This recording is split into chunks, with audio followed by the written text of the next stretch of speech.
దేవునికి స్తోత్రము. అనుదిన దేవుని వాక్య ధ్యానమునకై ఈరోజు 2024 సంవత్సరము సెప్టెంబర్ నెల 25వ తారీఖు. ఈరోజు ధ్యాన వాక్యము పరిశుద్ధ గ్రంథము నుండి అపొస్తలుడైన పౌలు గారు కొలొస్సీల సంఘానికి వ్రాసిన పత్రికలోని 3వ అధ్యాయము 5వ వచనాన్ని మనము ధ్యానించుకుందాము. ఈరోజు ధ్యాన వాక్యము కొలొస్సీలకు రాసిన పత్రికలోని 3వ అధ్యాయము 5వ వచనాన్ని మనము ఒకసారి చదువుకుందాము. ప్రియ దేవుని బిడ్డలారా, భూమి మీదనున్న మీ అవయవములను అనగా జారత్వమును, అపవిత్రతను, కామాతురతను, దురాశను, విగ్రహారాధనయైన ధనాపేక్షను చంపివేయుడి. వాటి వలన దేవుని ఉగ్రత అవిధేయుల మీదికి వచ్చును. ప్రియ దేవుని బిడ్డలారా, నేటి ధ్యాన వాక్యము పౌలు గారు కొలొస్సీల సంఘానికి సలహాలుగాను గట్టి హెచ్చరికలుగాను పత్రిక ద్వారా తెలుపుచున్నాడు. ఎలాగంటే, క్రీస్తులో నూతన జీవం పొందాలంటే ధర్మశాస్త్రం నిషేధించిన జారత్వము, అపవిత్రమైన తలంపులు, వ్యభిచార సంబంధమైన కోరికలకు దూరంగా ఉండాలి. ఇవి గాక విగ్రహారాధనతో పోల్చినటువంటి ధనాపేక్ష అసలు విగ్రహారాధన అంటే దేవునికి ఆ మాట వినటానికి కూడా లేదు. విగ్రహారాధన ఏదైనా క్షమిస్తాడు, కానీ విగ్రహారాధికుడిని మాత్రం దేవుడు క్షమించడు. అలాంటి విగ్రహారాధనతో పోల్చినటువంటి ఈ ధనాపేక్ష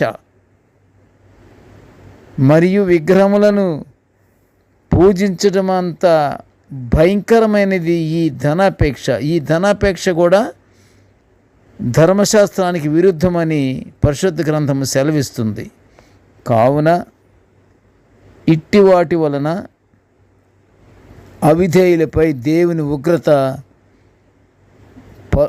పడుతుంది.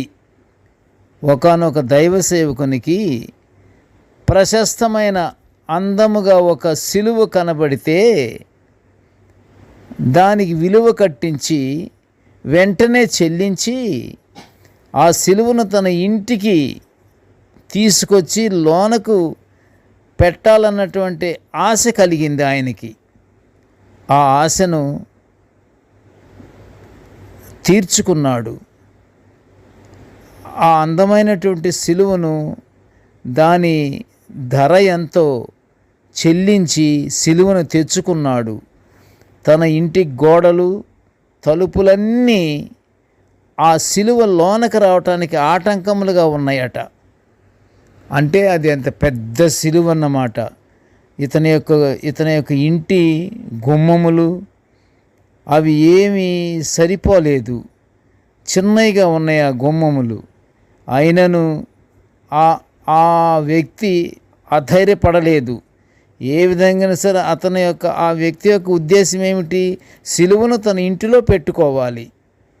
అక్కడ ఇల్లు చూడలేదు, ఇంటి అందాన్ని చూడలేదు, ఇంటి శోభను చూడలేదు. ఇంటిని ఏ విధంగా తను ఇష్టపడి చక్కగా కట్టుకున్నాడో అది కూడా తన మనసులో లేదు. అతని మనసులో ఉన్నదంతా ఏంటంటే సిలువను తన ఇంట్లో పెట్టుకోవాలని. తన మనసులోని ఉద్దేశం సిలువను ఇంటిలో పెట్టుకోవాలని. కాబట్టి సిలువ లోపలికి వెళ్ళటానికి వీలు కాని గోడలు, తలుపులన్నీ పగలగొట్టి సిలువను లోపలికి తీసుకెళ్ళే మార్గాన్ని సరళము చేసేసుకున్నాడట. ఎంత భక్తి, ఎంత దేవుని యందు ఎంత భయభక్తులు! అతనికి ఏమీ ఆటంకంగా ఏమీ కనిపించలా. సిలువ లోనకి వెళ్ళలేకపోతున్న ఆటంకం ఒకటే కనిపించింది. ఆ ఆటంకాన్ని నిర్భయంగా తొలగించి పడేసేసాడు. సిలువను ఇంటిలో పెట్టేసుకున్నాడు. మరి మన హృదయాలలో యేసయ్యను ఉంచుకొనుటకు యేసయ్య ప్రవేశానికి అడ్డుగా ఉన్న మనలో ఉన్న కోపము, దుష్టత్వము, దూషణ మాటలు, నోటనున్న బూతు మాటలు, ధనాపేక్ష, అపవిత్రతను, కామాతురతను మొదలగు చీకటి శక్తులను చంపివేసి మన హృదయాలలోకి యేసయ్య ప్రవేశానికి మార్గము సరళము చేయబడాలి. ఈ విధంగా చేస్తే మనకి యేసయ్య మన యొక్క హృదయంలో ఉంటాడు.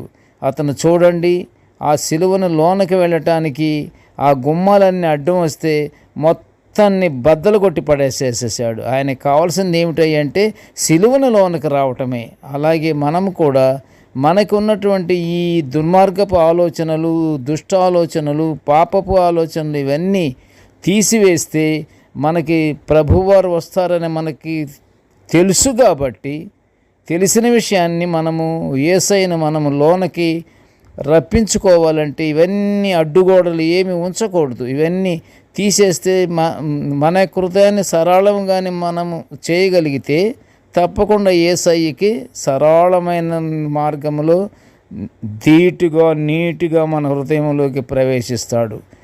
మన పాపములను మనమే ఒప్పుకొని దేవుని ప్రేమను మనము పొందుకుందాము. ప్రభువుని మనలో ఉంచుకుందాము.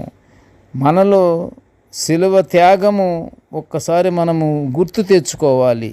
ప్రభువారు మన పాపముల నిమిత్తము, మన పాపముల పరిష్కారము ఆయన శిలువపై పడినటువంటి శ్రమలు, కార్చిన అమూల్య రక్తాన్ని మనము గుర్తుపెట్టుకోవాలి. ఆ మాత్రము దానికి మనము చిన్న విషయాలకి, ఇలాంటి చిన్న చిన్న తప్పిదాలని మనలో నుంచి తొలగించుకొని మన యేసయ్యని రప్పించుకుంటే మన ధ్యేయంగా మనం భావించుకొని నిత్యము మనము దేవునితో మన ప్రార్థనలో ఉండి పరలోక ఆశీర్వాదాలు పొందుకుందాము. ప్రార్థన చేసుకుందాము. కృపగల తండ్రి, జీవముగల నాయనా, నీ పాదముల స్తోత్రములు తండ్రి. ప్రభువా, నీ దివ్యమైన వాక్యాల నిత్యము మేము ఇలా ధ్యానించుకునే గొప్ప భాగ్యాన్ని మాకు అనుగ్రహిస్తున్నందుకు నీకు ఘనమైన స్తోత్రములు నాయన. కృపగల తండ్రి, నేటి ధ్యాన వాక్యం వినుచున్న ప్రతి బిడ్డను ఆశీర్వదించయ్యా. ఇదిగో తండ్రి, ప్రతి బిడ్డకు తండ్రి దేవా నాయన, ప్రతి బిడ్డ హృదయములలో నీ ఉండులాగను తండ్రి. హృదయములలో ఉన్నటువంటి దేవా చెడ్డ తలంపులు, చెడ్డ కార్యక్రమములు దేవా ఆయన అవన్నీ నాయన నువ్వు తీసివేసేటట్టుగా దేవా ప్రతి మనిషికి దేవా జ్ఞానాన్ని అనుగ్రహించి ప్రభువా నీకు వినయంగా ఉండి నాయన, నీకు దేవా నీ ప్రభువా నీకు విధేయత, నమ్మకము కలిగినటువంటి బిడ్డలముగా ఉండులాగా నువ్వు దీవించి ఆశీర్వదించమని నాయన ఈ మనలన్నీ యేసయ్య పుణ్యనామమున వినయముగా వేడుకొంచుంటున్నాము తండ్రి. ఆమేన్. దేవుడు మనలందరినీ బహుగా దీవించుగాక. ఆమేన్.